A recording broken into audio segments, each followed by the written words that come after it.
Okay, let's dive right into this. Welcome to The Explainer.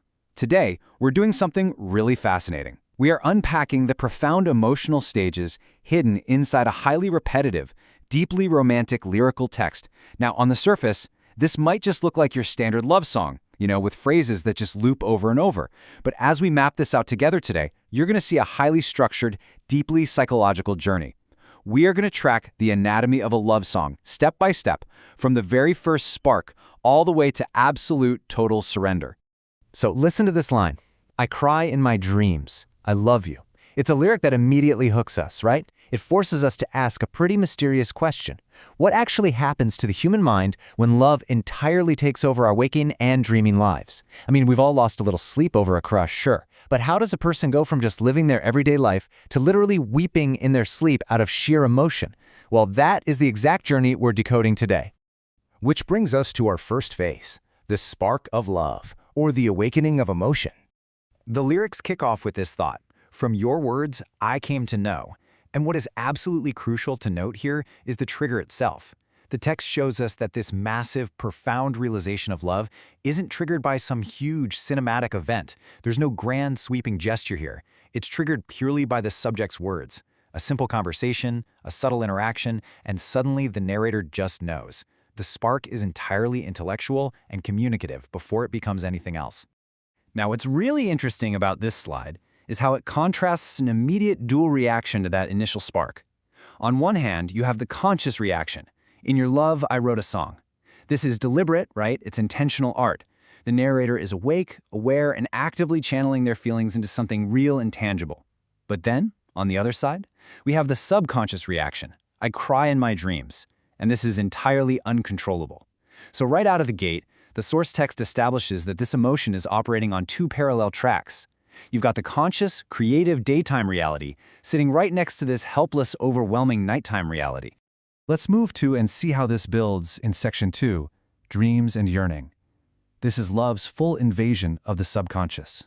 You see, this obsession doesn't just stay neatly confined to sleeping or waking, it bleeds into literally every possible mental state. The lyrics detail this all-encompassing nature by showing how the obsession manifests, first in dreams, then in thoughts, and finally, in waiting. Just think about what that actually means for our narrator. If they're asleep, they're dreaming of the lover. If they're awake, they're lost in thoughts of the lover. And when they're just present in the moment, they're simply waiting for the lover. There is zero mental real estate left. The subject is completely, 100% enveloped across all states of consciousness. And this total mental occupation, it leads directly to a really heavy admission, I yearn or thirst in your love. I want to highlight the deep sense of sorrow and physical thirst that defines this second stage of love. This isn't just some light, happy crush anymore. The repetition of these ideas in the lyrics really emphasizes a state of deprivation. The narrator is parched. The emotion has actually become so heavy that it physically hurts, creating this deep, resonant ache right in the subconscious.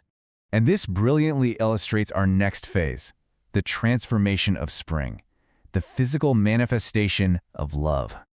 To really understand this shift, we have to look at the specific vocabulary of the original text. It uses the word nikar, which translates to radiance, a glow, or a newfound brightness. I mean, talk about the ultimate glow-up.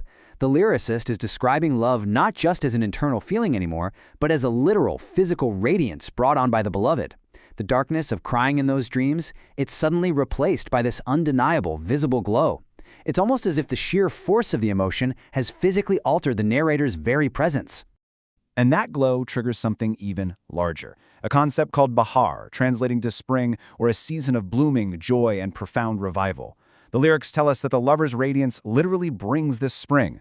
The glow is so incredibly powerful that it acts as a full-on seasonal transformation. It revives the narrator's entire world. That internal winter of yearning and thirsting we just talked about, it is entirely swept away by this blooming joy. The beloved's presence has completely changed the very atmosphere the narrator lives in. So, the crucial point is, where does this all lead? It brings us to Section 4, A Life Surrendered, the ultimate progression of love. Let's just quickly trace exactly how we got here. Step 1, we started with a simple spark, hearing the words and consciously writing songs. Step 2, we saw the loss of control as the emotion invaded the dreams, turning into an all-consuming yearning. And then Step 3, we just witnessed the emotional breakthrough, experiencing the radiant environmental transformation of spring. It's such a clear logical progression, right? Like watching a tiny seed grow into a massive, blossoming tree.